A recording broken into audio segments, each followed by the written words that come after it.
Se postavil Prešernovo, ne bom rekel kožo, marmor, ne,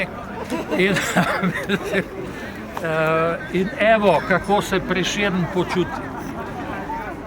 Doktor France Prešern o rumenih jopičih.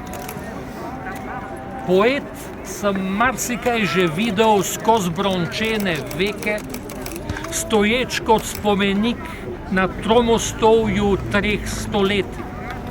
Različne mode in politike brez mod, ki meketajo prisego tujcem, lepe dame vseh poleti, zaljubljene začetnike, ki se učijo šteti zloge pod mojo senco, trop turistov, ki kriči.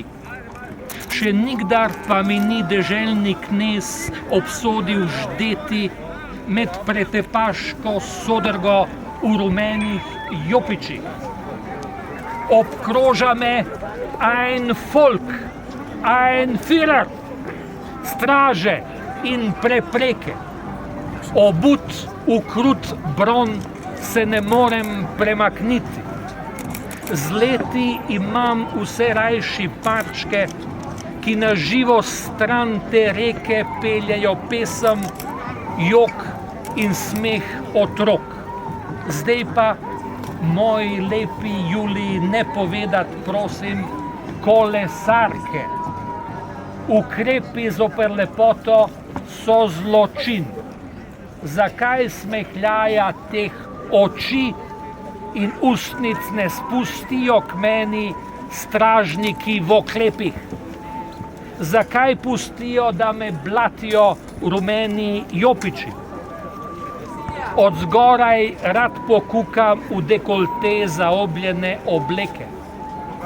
Rumeni opričniki, kako si drznete rohneti nad nežnimi dekleti, Sieg Heil pozdravljati pokveke, moj spomenik ukrasti, da bi pljuvali prekleti landsknehti, na moj rod ne bo prostost na boj stoleti.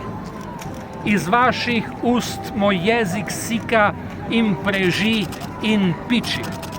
Na ustnicah teh ljubkih kolesar pa znamo jezik peti.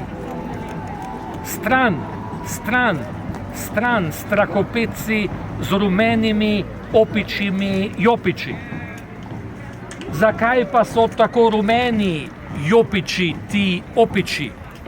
Zato, ker nanje bruham. Bruham na to podlost spet in spet. Bruham od gneva na ta gnoj, gnus, gnacistični sekret. Zato pa so tako rumeni jopiči, ti opiči. Hvala lepa. Bravo. Zdaj pa naprej na rekreacijo, da ne bo kakšna kazen,